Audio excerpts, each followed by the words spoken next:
Hello, welcome to a special Inside the Birds Roundtable discussion. I'm Geoff Mosher alongside Adam Caplan, and joining us as he does around this time every year is InsideTheBirds.com's Andrew DiCecco, also the host of the DiCecco Daily on Inside the Birds. And fellas, we are very, very close, less than a week now to the start of Eagles training camp, and the madness will begin, the fun will begin. So we thought it'd be a great time to enlighten the audience and really just go through a preview of the team as it gets ready to converge at the NovaCare complex and get everything started. So Andrew, welcome. Adam, always good to talk to you. And, let's get it started right away because I want to break this thing up first, talk a little bit about the offense, a little bit about the defense, then ask some big picture questions that we can all sort of mull and ponder and talk about. But offensively, the big topic, right? I think we'd all agree on spring is Kevin Patullo becoming the offensive coordinator and the repetitive mantra, if you will, of opening up the offense, of the offense can't be stale. New iterations, I believe, were the words that were used by a couple of guys, including JalenHurts. So, Adam, I want to start with you on this because we have talked about that concept, but we haven't actually talked about what we think that concept looks like. Yeah. When they say open up the offense. I think we all know that what they mean is passing offense. But when you think of this team and opening up the offense a little bit, how much, A, do you think it is absolutely necessary? And B, what in your mind, when you visualize opening an offense, do you think you see? We'd like to get the deep passing game going because we saw AJBrown last year, but he had a number of deep plays, average over 16 yards per catch. They're certainly capable of doing that. I'd like to see that off play action more because of what's going to come. And we really haven't talked about this before, but we know this. Geoff, you and I have talked about this over the years. Teams study each other in the offseason. Everybody knows the offense goes through Barkley, right? Well, you saw what the Chiefs did to them. And then the Eagles and Hurts, they threw the ball deep, and it looked great, by the way. It looked beautiful. So I would expect that. I think teams are going to do all they can to make Hurts throw the football, and I'm sure Jalen would love that. We know how much he wants to be a gunslinger. That's in his DNA. Look at 2022. So I think that, on your question, Geoff, and that's people keep asking us in every interview, okay, are they going to throw the ball more? Yeah, they're probably going to throw it a little bit more. Now, part of that could be the pass attempts might be up because the defense might not be as good. Maybe they're playing from behind a little bit more. But overall, what's it going to look like under Kevin Patullo? It's still going to be run-based. Do they trust Jahan Dotson enough? Now he's finally having a full offseason in this offense. Do they trust him more to play more 11 personnel? You could always run out at 11, by the way. It's not like you have to play 12. So those would be my thoughts going forward on what this thing could look like. Andrew, I agree with Adam that I don't think that we should interpret opening up the offense as all of a sudden morphing from a run-heavy team to a pass-heavy team. I wonder what your version, though, of what it looks like, more deep balls. Is it getting the intermediary game a little bit more, which has always been the area where the Eagles have, and JalenHurts particularly, has not really thrived as opposed to outside the numbers. Do you think that's a part of it? So when I hear the word evolve mentioned by prominent figures on the Eagles like JalenHurts, like AJBrown, to me, that doesn't suggest the running game. I think that's pretty well at hand, running for 2,005 yards and the league's best offensive line. But when you hear evolve, and I'm not suggesting it's going to be pass happy, but I think you're going to see a much more balanced attack. For the offense to evolve, it has to take a step forward. It has to have another layer to it. And with that, I think you're going to have to see a more expansive passing game, a little bit more of an innovative passing game, a little more intermediary throws and perhaps some more deep shots. When you have AJBrown, who's a top 5 wide receiver in the NFL, and you have Devontae Smith and Dallas Goedert, it's kind of a mystery in how he's utilized because he does have the ability to get vertical and threaten the seam there. And I think for JalenHurts to take that next step forward, the middle of the field, it needs to be utilized a little bit more than it has. Who among the newcomers can help open up the offense? Because when I think about that, I think about trying to get a little bit more vertical in the seams when you can. And I feel like maybe a Kylan Granson, if he makes it, can be that guy. I feel like a Shipley on those H-seam routes that we used to see Miles Sanders run earlier in his career. Is there anybody that jumps out to you that you think can help open the offense? Well, Granson's going to have to make the team, obviously, first for that to happen. But Will Shipley would be the obvious choice. And I think that I'm curious to see how he's utilized in training camp, because I do envision him being a piece that you can move around and get creative with, because he is explosive, catches the football well, runs really good routes. And he's going to be an interesting element to the offense. He's going to add another dimension. So to get vertical and to use some pieces that you have, I think Will Shipley would be the most obvious in-house option for that.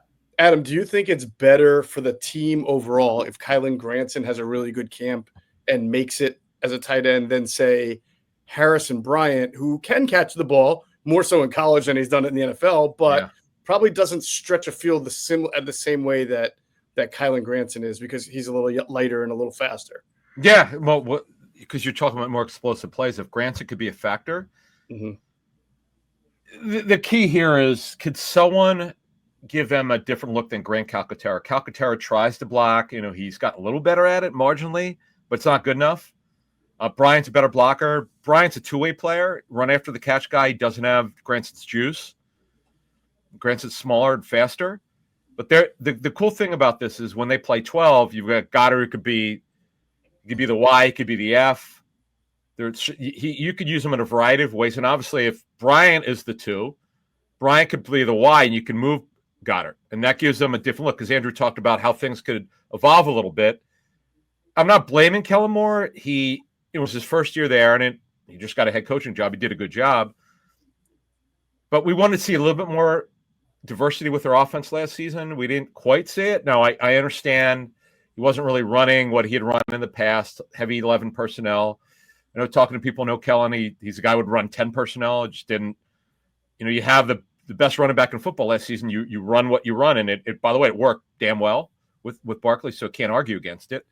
But evolving, going forward here, a little bit better usage in personnel. And by the way, the screen game is the big thing. Where I was going with this. Yes. Yeah, Shipley can do it, and by the way, Barkley can do it. You saw in the wheel in week 1 against Isaiah. I think it was Isaiah McDuffie. He beat it in Brazil. In the left that was corner. Beautiful. Yeah. Let's go. Yeah. I don't know where the tight end screen game went. It used to. I'll give Doug Peterson credit for this. He created beautiful tight end screens and tight end tunnel screens for Dallas Goedert that nobody else has been able to replicate so far. But Dallas Goedert is my favorite screen weapon. You just don't see it used that often anymore. Let's move on and talk about opening up the offense and specific players. This receiver group, by the way, before I even get to the backup receiver group, I wanted to run this by Andrew, because Adam and I talked about this on a recent podcast. I think when we talk about evolution or taking a step up offensively, it doesn't have to be somebody new. I think there's room for Devontae Smith to take it to another level in this offense. And I think what we've seen for a few years here is that he's actually used on a more diverse route tree than AJBrown. Brown's great, but you basically see AJ run from the X, the deep, the fade, the quick, the bang in, right, and then a couple of maybe a post. But I feel like Devontae, they move around and use a lot more. It does seem to me, Andrew, that if there's going to be one player who we talk about frequently who maybe makes a 25% jump in production, that's a lot. 15% jump could be Devontae Smith.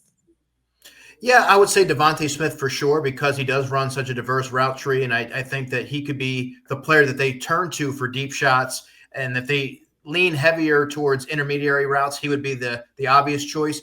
But I would also say that Jahan Dotson, I'm not suggesting he's going to eat into anyone's targets, but he had, I believe it was 19 catches on 33 targets. So anything from 25 to 30 catches would be a dramatic increase. But it's how they utilize him, because when I saw Jahan Dotson as a rookie, you saw a player who was able to create in space.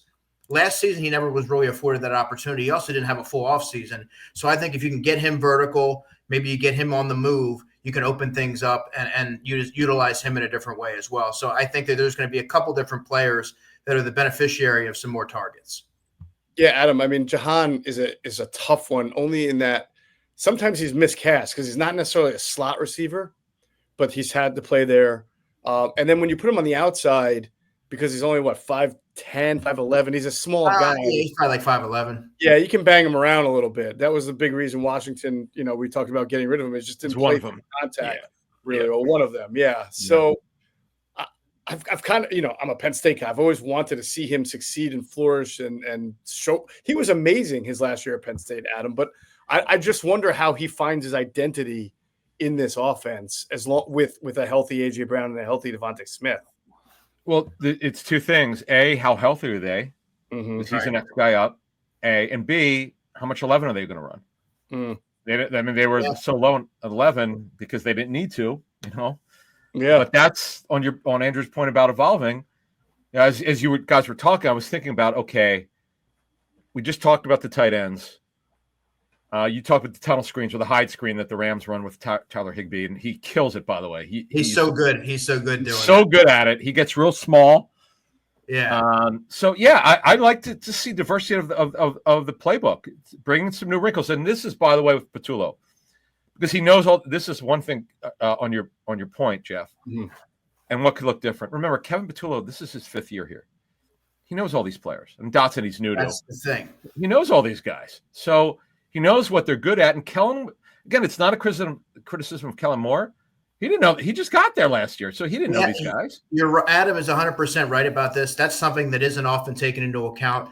The passing game was fairly choppy to start the season, and then they had to deviate their approach. But a lot of that had to do with Kellen Moore taking some time to acclimate to the personnel, and also JalenHurts acclimating to Kellen Moore, whereas Kevin Patullo has that familiarity, having been there working with JalenHurts since 2021, and a lot of those players for at least a few seasons.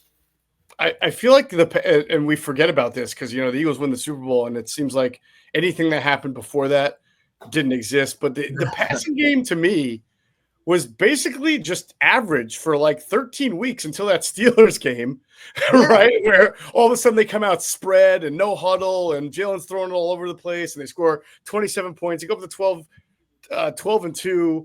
And then, they had some pretty good games after that. And then, bam, in the playoffs, again, a little slow start against the Packers and then Rams. And then, bam, it picked it right up.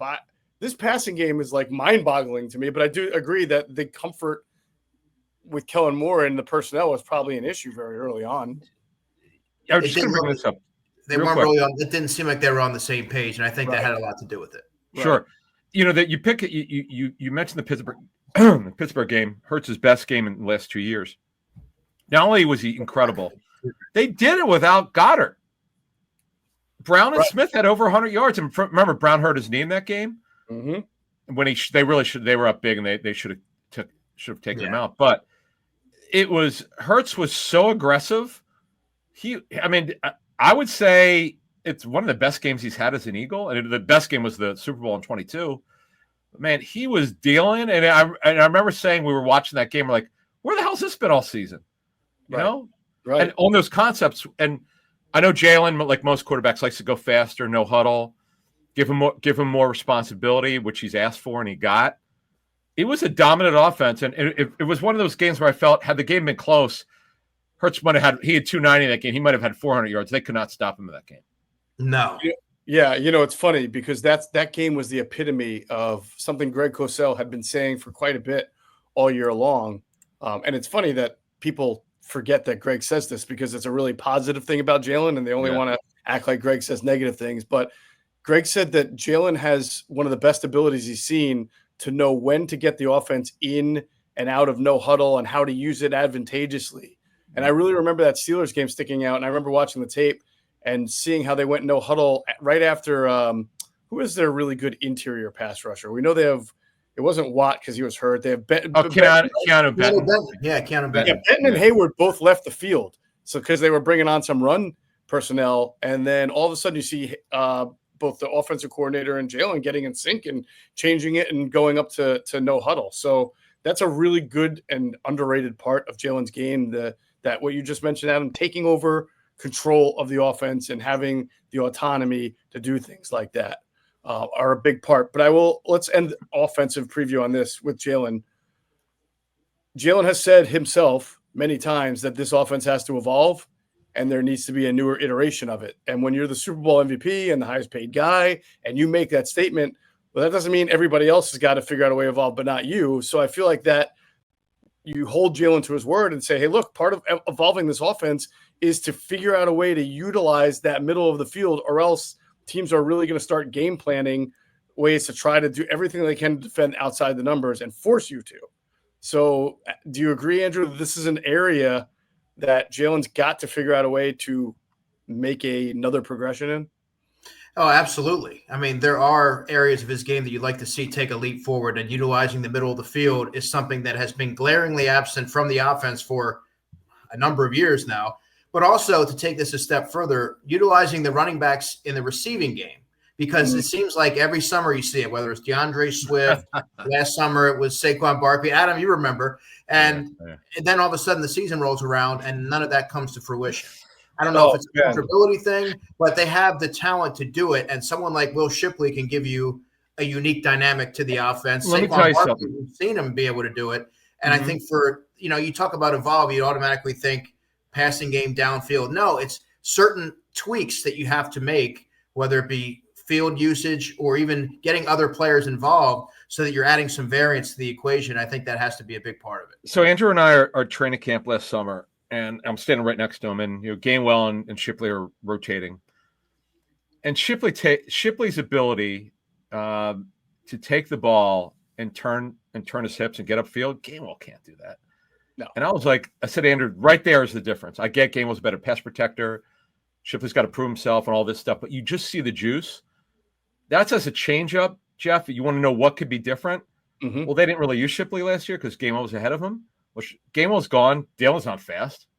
Yeah. So why not 3 to 5 carries a game or 3 to 5 touches a game? Figure out a way to get some juice with Shipley. I love it. I like it a lot. All right, so that's our look at the offense going to training camp. Let's move over to the defensive side. First, got to hear a word from our great friends at Sky Motor Cars. Sky Motor Cars in Westchester is a different sort of dealership.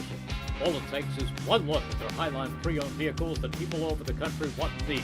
Owner Brett Schiller, make sure you don't spend a dime of your money before you purchase the car. Sky Motor Cars allows you to make all the decisions regarding your next vehicle. At Sky Motor Cars, you never have to spend more than necessary. Visit SkyMotorCars.com today or call 610-918-7225. All right, make sure you stop in to Sky Motor Cars out there in Westchester, PA. I'm telling you, it is the best customer service that you can get in the car shopping business. They do a fantastic job. If you can't get out there, and if you do, by the way, you got to tell them Adam and Geoff sent you. You'll get an even better deal. But if you can't, make sure you browse their inventory at SkyMotorCars.com. All right, as we go to defense, guys, I have been guilty of overthinking things before, and unfortunately, there's just way too much time in the summer to overthink things before going into training camp. But I do think the Eagles right now, if you look at like Vegas, Adam and I did a pod recently where we talked about some of the props on the team success. If you look at some of the rankings of teams from national outlets, the Eagles are right there in the top 3, top 4. Or if not number 1. But this defense is replacing really significant players. Josh Sweat, Milton Williams, CJ Gardner-Johnson. Nakobe Dean won't be back for the first month at least of the season. And of course Darius Slay, right? These are not just guys who contributed. These were really impactful players, all of which need to be replaced. So I guess my guilty of overthinking this, Adam, starts with maybe everybody's sort of minimizing how many. Like we did see some good young talent, but the losses on defense are quite a bit. And I think it's a tall order to ask this to be a number 1, 2, or 3 defense again, especially right off the bat when they have a tough schedule in the first opening month against some good offenses and a defense is just going to be coming together. Yeah, there are questions. No doubt. Moro Jones is a full-time player. We all like him. We know he's talented. He's probably a better edge rusher. Not edge rusher. I mean, he's a better pass rusher than Milton Williams. Milton Williams is a better football player. Milton Williams does everything well. He's just not a high-impact edge rusher. Pass rusher. Mm-hmm. So they got to get through that. They got to get through their rotation on the D-line. Jordan Davis expect to have a bigger role. What that looks like, we'll know through training camp. Then Nolan Smith, and we as much as we've loved Jalen Hunt since he was drafted, it's been a great story. Now he's a full-time player. This is only his 4th year as an edge rusher. The guy went to a very small school for 2 years, Houston Christian. That's where he learned how to play as an edge rusher. after that growth spurt. We'll see what happens. You just don't know about him yet. So, Geoff, on your point, there are just a lot of questions. I mean, we know the corner, the biggest one is the corner position opposite Quinyon Mitchell. So, yeah, you're right. It's on paper, it's hard to see them as a number one defense. I don't see it, but we didn't see it last year. So what do we know? And Andrew, you just wonder if it's not a top 5 defense, if they're a defense that gives up 23 points. What were they at? Like 18 to 21 by the end of last year. If they're 23 to 24, well, that forces the offense to have to get to, 25 to 28 every week. And there were some games they won last year with a shaky offense, right? Because their defense really rose to the occasion. So I do think that generally the outside looking at the Eagles and maybe even the inside Eagles fan are looking at this defense and putting so much faith in Fangio and that unit, that the coaching staff that did such a good job last year, that we're forgetting the number of snaps lost overall from the people who have left. Yeah, no, you're 100% right on that, Geoff. But the Eagles still have Jalen Carter. They still have Zach Bond. They have the 2 young corners in Quinyon Mitchell and Cooper DeJean. Reed Blankenship, I think, is primed to be a pretty prominent leader on this team. Mm-hmm. There are questions at corner, namely with Adoree Jackson and Keely Ringo going head-to-head for that spot. But I think when you look at it, the defense as a whole, there were questions about last year's defense. Nolan Smith, he played 16% of the snaps as a rookie. What did you have in him? Jalen Sun, obviously very new. Zach Bond, no one knew what he was going to be capable of. Good point. And, you look at Nakobe Dean. You go across the board. How are those 2 young corners going to be able to adjust? And when you have Vic Fangio there, I know it sounds simple. It's not a fix-all. But he knows exactly what he's looking for, and the Eagles have a very sound group of defensive coaches that are very good at teaching the fundamentals and explaining the why and making sure everybody's kind of on the same page there. The big question I have is at defensive tackle, because Jordan Davis has never played more than 45% of the snaps in his career. Mm-hmm. Moro Jomo played the same exact amount of snaps last season as Jordan Davis, 388. And I think that you're going to have to kind of supplement the loss of Milton Williams, who played 500 snaps for the Eagles last year. That's where I want to see – I think Ajomo can do it, but you want to see Jordan Davis make that step and kind of help atone for that loss. That's the biggest. Yeah, and Adam, it's twofold. It's A, being able to play the number of snaps that Milton Williams lost, and then B, whoever's filling those snaps, whether it's 1, 2, tandem, mix, Ty Robinson, that all of those snaps are at the – similar level, or even if there's a little drop off, it's understandable, but that was an important part of their run, how dominant Milton Williams was in those snaps. Mm-hmm. Now, some of that is playing next to Jalen Carter, Adam, but still someone's got to prove that they can either collectively or 1 or 2 individuals step up and play at that level. That's tough. Yeah, I mean, Milton Williams' ability to win one-on-one matchups and his core strength, man, is just phenomenal. I know he didn't have the greatest measurables, long arms and stuff, but super explosive for a guy who's built pretty tight. But Moro Jomo has a chance to be a better pass rusher. I'd be surprised if he's not. It's just, though, as a full-time player, we don't know. We just don't know because he hasn't done it yet. And you mentioned the rotation or what it could look like with Ty Robinson. They're expecting him probably to be the first guy off the bench. Got to see if he can handle it as a rookie. And I give Howie credit and Fangio credit. They're willing to go with young players. They're not worried about it. And it's funny because Vic had been criticized for not wanting to play young players. Where you throw that the hell out of the door. That wasn't true. Yeah, that was one of the there were a lot of criticisms. Almost all of them were false. A lot of them on social media, which people be careful of who you believe and listen to. When it comes to hate of a coach or the guy, people thought he was overrated. Okay, that's fine. You don't think that now anymore. No. But Vic and his coaches, to move this along here, have a big challenge in their hands because they're not going to have Dean early. Got to get Jihad Campbell up to speed. We don't know about Josh Uche if he can still play because he hasn't been a factor in the last 2 years. Ojulari hasn't proven he could stay on the field. He's pretty good when he does. Hunt now is a full-time player. The questions were different last year than this.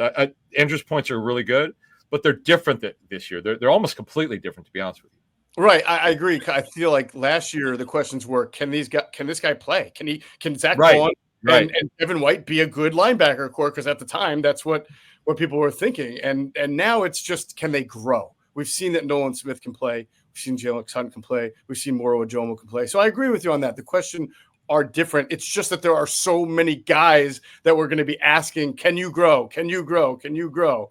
About that, it makes you just, the defense was the reason they won last year. That was a huge part of it.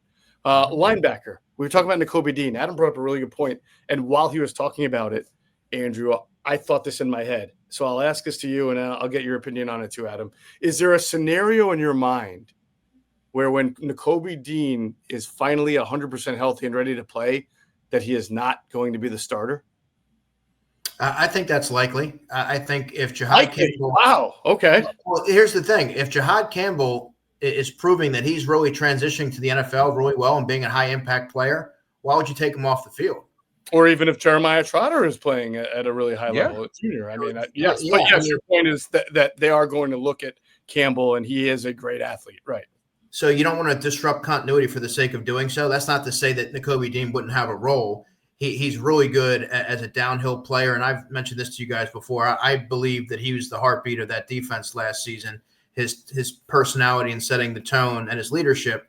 He'll have a role, but if Campbell's playing well, I think it would behoove the Eagles to stick with the hot hand. Not only that, Campbell's a first-round pick, right? Nakobe's coming off major knee, one of the worst knee injuries you could have. He's on the final year of his rookie deal, unfortunately. The future could be Campbell at inside backer. They won't know until they get through the season where they'll line him up in 26 and beyond. And don't forget about Smile Monin is there. So that's another wrench into this, which could be fascinating, is he's longer than Trot Jr. He could push Trot Jr. We right now, Trot Jr. would be the starter if the season started today, but it doesn't start today. So they got to get through 6 weeks till the season starts, or a little bit longer, and they'll see what it looks like. But the inside backer position is fascinating. Other than Bond, who I have no reason to believe that he can't come close to, if not matching last year. It sounds crazy, but the guy, everything we've heard about, the temperament, the leadership. By the way, his coverage. A friend of mine I spoke with recently, who graded Eagles tape, said that Bond might have been one of the best coverage linebackers in football. It wasn't just the best linebacker in football. He might have been one of the best coverage linebackers. Like, who the hell could have known that? I tell you, I really feel for Nakobe Dean because it sucks.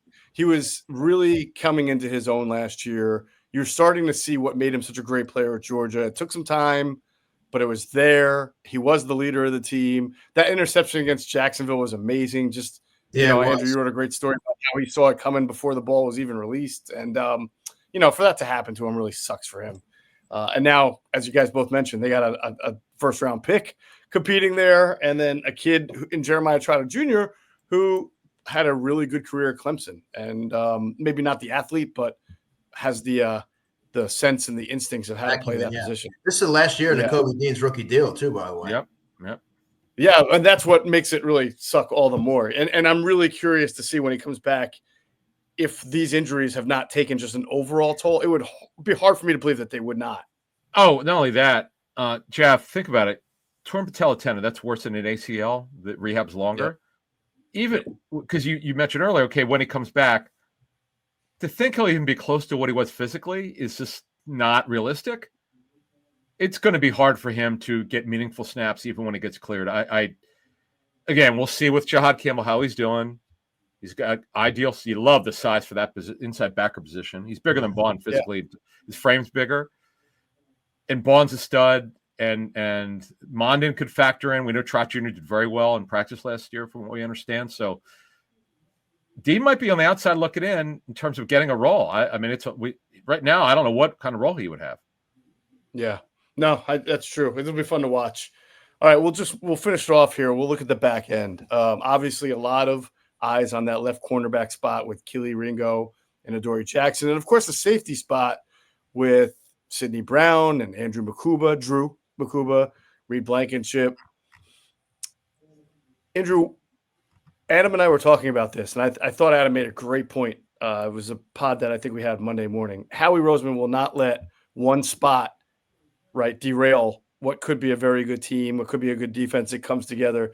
If at either spot, whether it's safety or at corner, they are getting low-level play or below expectation play, that would probably be the first move, right? Upgrade corner or upgrade safety if need be. Yeah. How confident right now, though, in Adoree Jackson and Keely Ringo, as far as one guy really seizing that? Well, all we have to go off of is over 300 snaps of Keely Ringo over the last 2 seasons. Adam, you and I saw it last summer. I thought that Keely Ringo looked good in OTAs, but like he's talking about, that's the minor leagues. You go up a level, and that's where you saw Keely Ringo struggle with some technique, right? He got grabby, he was handsy, he struggled with Devontae Smith in particular. Guess what? He's going to be going against receivers of that caliber all season. And so I think we're going to learn really quickly in training camp whether or not he has it and the lights come on, or whether or not they're going to have to look for another option. But Adoree Jackson, he's played a lot of football as well. I don't know at this stage if he's a viable starter on a team like this, but obviously Keely Ringo is going to go into it with the inside track, but it's hard to have a sense of confidence when you haven't seen a lot, and what you have has been sort of volatile. And the one thing, Andrew, I'm going to be looking for training camp. Greg Cosell told us recently on this when we previewed the Eagles offseason and what it's going to look like this season. One thing he brought up I had not heard him talk about before. Ringo has real issues redirecting his body, and it's the tightness in his hips. It cannot. I've probably asked 20 people who've worked in the league for years about this. Only one guy said, "Yeah, I think you could loosen up a little bit." Everyone else is like, "No, you can't. If you're stiff, you're stiff. If you're stiff hip." He has trouble transitioning. And man, I'm telling you, Andrew, the first week of training camp last year, I'm like, man, when it's funny because Greg brought it up. I'm like, yeah, that's what I saw last summer. When Rodgers pulled ahead after the first week, he couldn't shift. And Greg said he also has trouble stopping. It's the same problem TK Metcalf has. Bottling down, right. He's high hipped and he has trouble doing it. Running in a straight line is great, but you got to be able to transition, and that's just a problem. Yeah, I keep thinking about the practice that we watched in Miami a couple of years ago. Oh, yeah. When the Eagles, they only have one day of it, and the guy with the stomach bug. And Tyreek Hill put on a clinic against Slay, a guy who is a fluid mover. That it makes me, I've been thinking lately, what if Keely Ringo had to go up against Tyreek Hill in these one-on-ones? Like, how difficult would that be for a guy who's a little bit stiff-hipped to go up against Tyreek freaking Hill? I like the fact that you're even thinking about that, Keely Ringo versus Tyreek Hill. Yeah, well, I bet Keely Ringo would like to think about it until it happens, Well, yeah. And by the way, right after Tyreek Hill got the best of Darius Slay, Darius like, oh wait, I feel like my hammy's getting a little tight here. We bounced off the field like, I'm done. Well, but I'll tell you what, if Ringo wins the starting job, you know where Dallas is going to go, because they got George Pickens now. Yep. Who runs better than CD. CD's a really good player, could play inside or outside, but Pickens could go get it. That's, man, if you just look at it, it's funny we're talking about this. We're just thinking out loud as you guys are talking. Then you got the speedsters with Kansas City. I know they just played in the Super Bowl, but if it's Ringo, he's got to be able to stop those guys. You got Sean McVay, who will exploit anything he sees. And then the Tampa, the Eagles have had challenges against Tampa. And by the way, Denver is very deep at receiver, and they got all sorts of talent at that position. Great stuff. Awesome. Well, it's going to be a great time. All of us will be at training camp. It starts next week. Looking forward to it. I like this little roundtable. I think we did this last year and the year before, right before camp starts, where we just kind of take the temperature of the team, see what it's all about. And so that is going to do it for this episode of the Inside the Birds pre-training camp roundtable. For Andrew DiCecco and Adam Caplan, I'm Geoff Mosher. Thanks all for watching. We'll catch you on the next one.